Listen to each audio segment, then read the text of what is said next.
Bonjour à tous. Je suis ravi d'être parmi vous aujourd'hui. Merci, Monsieur le Président, pour l'invitation et pour me laisser l'occasion de dire quelques mots, surtout sur un sujet qui, moi, me tient particulièrement à cœur depuis maintenant quelques années, Monsieur le Président. Monsieur le Président me disait tout à l'heure à l'entrée que ça faisait 20 ans qu'il me connaissait, donc vous voyez, je suis tombé tout petit dans le sujet. Alors, l'eau, une ressource sacrée. Moi, j'ai envie de dire, en première approche, on n'y est pas du tout. Et donc, moi, je le constate tous les jours, et c'est un combat pour moi, de voir que les citoyens, ils n'arrivent pas du tout à faire le lien entre leur eau potable et la qualité des eaux des rivières ou des nappes souterraines. Et on se retrouve d'ailleurs, on s'est retrouvé ces 2 dernières années avec des attaques frontales contre l'OFB qui se permettaient d'aller contrôler la réglementation des phytos dans les périmètres de captage. Et on voit aussi tous les jours cette foi incroyable dans le technosolutionnisme, où on trouvera bien toujours une solution au problème qui arrivera demain, et donc il n'y a pas besoin d'aller plus loin à ce stade. Et ça, c'est quelque chose, je suis sûr qu'Élodie, elle l'a vécu aussi, Élodie Galco, qui parlera juste après moi.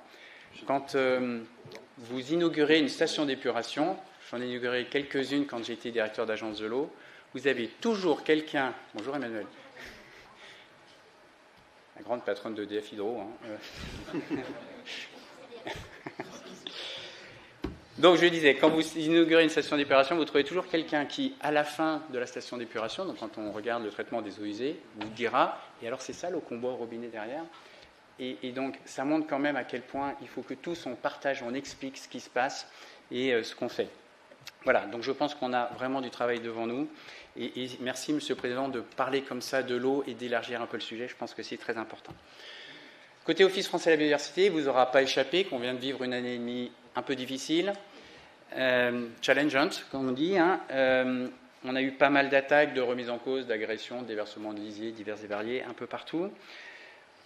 Et dans ce qu'on nous reproche, on nous reproche de faire trop de police de l'eau.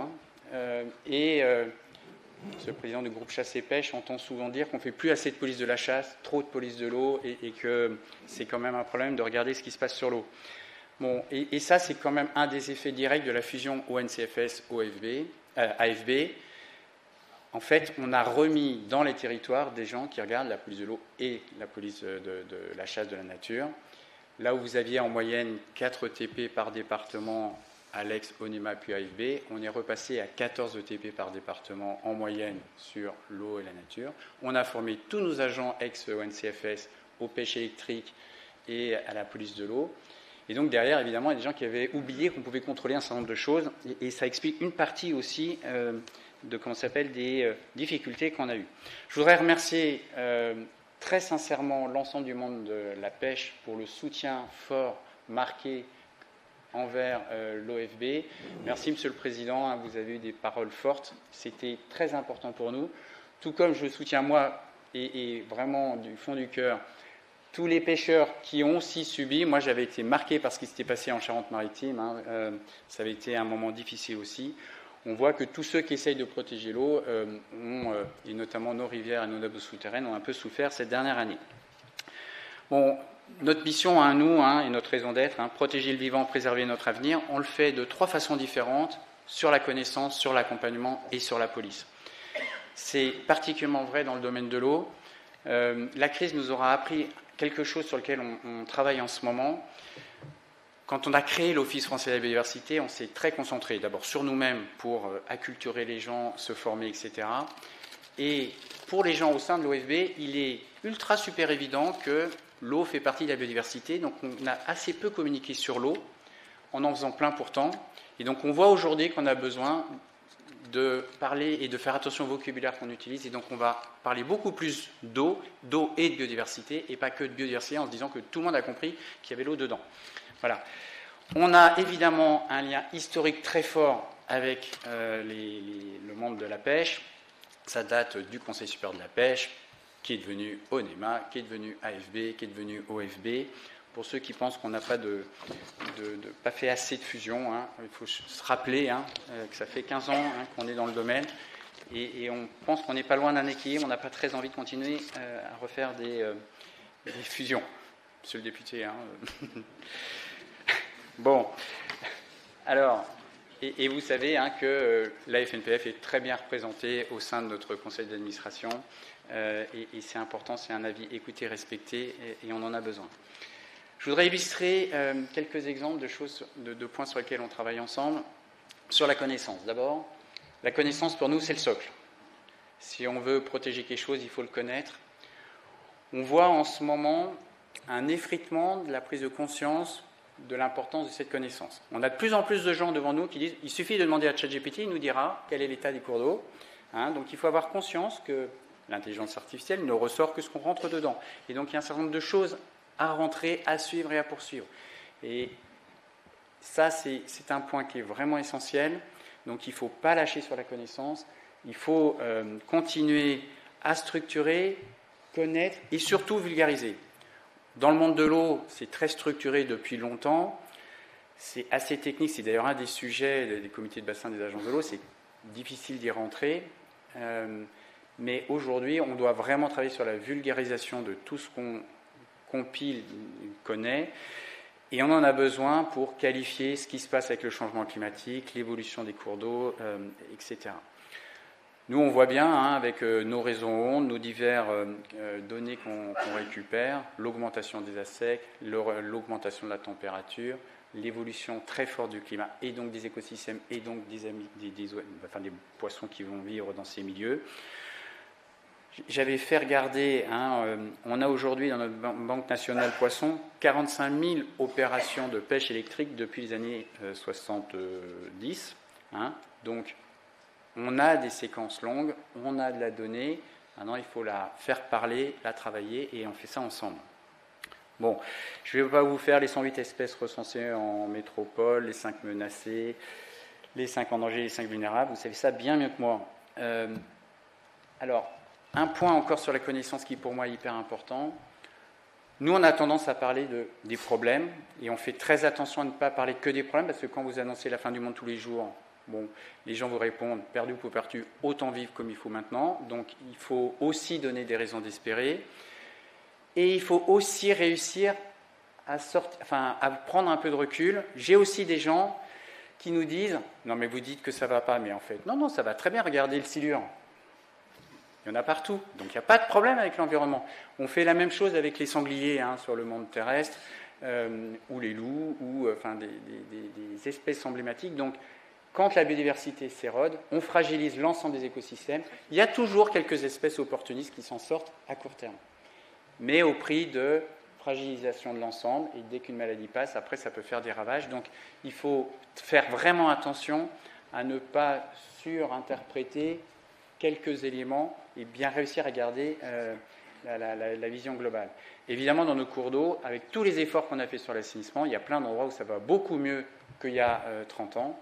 Mais quand on regarde l'évolution des pollutions sur les PCB, les PFAS, les médicaments dans l'eau, etc., on voit qu'on n'est pas du tout au bout du sujet. Et ça passe aussi par la connaissance et l'objectivation, tout en gardant des raisons d'espérer. Connaissance. Accompagnement.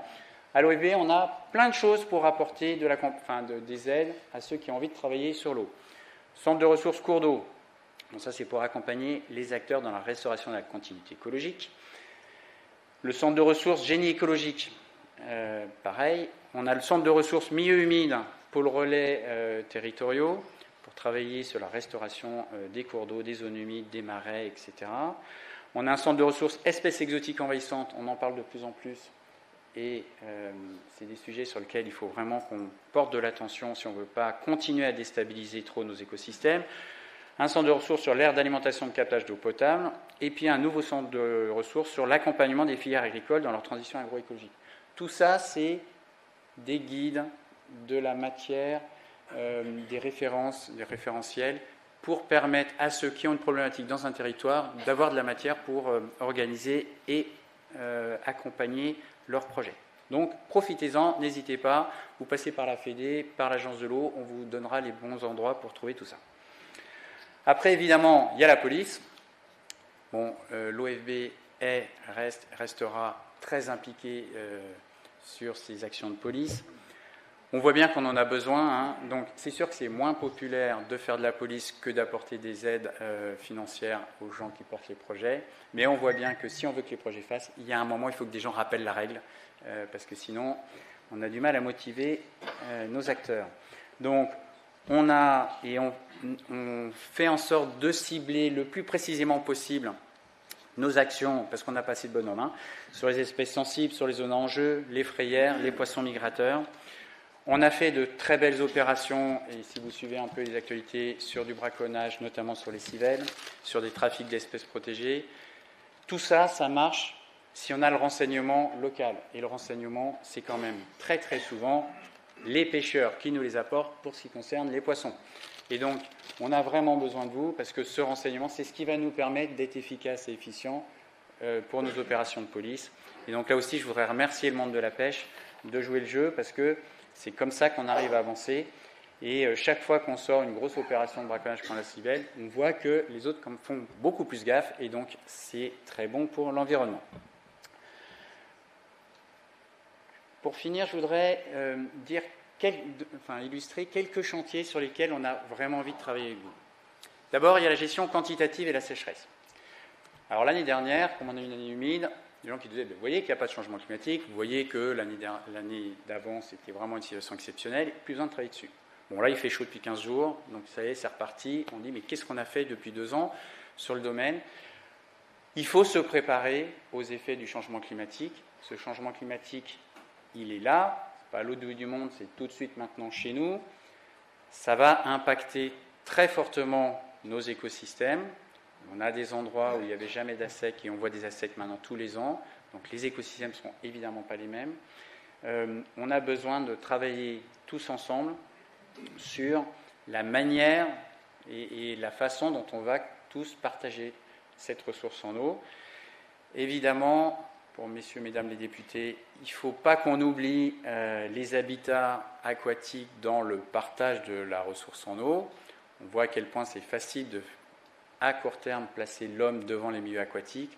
On voit qu'à moyen terme, ça a des impacts très forts sur le milieu aquatique, y compris sur l'homme à la fin. Bon, on a mis à votre disposition un portail technique dans lequel vous trouvez des références pour mettre en évidence les impacts de la sécheresse sur la biodiversité des cours d'eau. Saisissez-vous de ces outils-là, vous verrez un peu, et il faut réfléchir dès maintenant à ce que seront nos cours d'eau dans quelques années. Autre point sur lequel je voudrais insister, la restauration des cours d'eau. On s'est beaucoup focalisé les années, une dizaine d'années avant, sur la restauration de la qualité des cours d'eau. C'est ultra nécessaire, indispensable. On voit qu'il faut aussi restaurer la morphologie des cours d'eau. Les agences de l'eau font plein de choses dans le domaine, et heureusement qu'elles sont là. Aujourd'hui, nous, on a le Life Artisan qui permet de mettre en avant les solutions fondées sur la nature. Là aussi, il faut beaucoup de pédagogie vis-à-vis des élus, des différentes parties prenantes. C'est absolument essentiel. Vous aurez noté que l'Europe a validé un règlement restauration nature et une grande consultation du public en ce moment sur le sujet. C'est une occasion historique pour avancer sur ces sujets de restauration. On a quand même 25 000 km de cours d'eau libres à restaurer dans le règlement restauration, ça c'est sur l'Europe. On a des objectifs sur les tourbières, et ça doit nous guider sur la manière d'avancer sur ces restaurations de cours d'eau. Troisième sujet, les poissons migrateurs. Bon, là aussi, ça ne va pas super bien, hein, nos poissons migrateurs. On peut regarder des chiffres par poisson tous ensemble. Bon, les migrateurs amphibiens, divisé par 2 depuis les années 70. Hein. Il y a eu plein d'efforts. Très honnêtement, on n'est pas au niveau de ce qu'il faudrait faire. Ça nous amènera collectivement à prendre des mesures plus dures. Donc c'est la ministre, hein, évidemment, qui fera les choix qui sont nécessaires. Notre intérêt collectif, c'est de les préparer et de faire en sorte que tout ça se passe le mieux possible.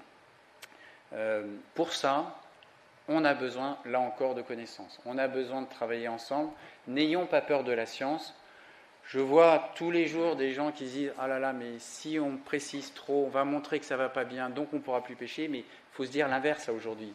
Si on n'a pas les connaissances suffisantes, on ne pourra plus pêcher.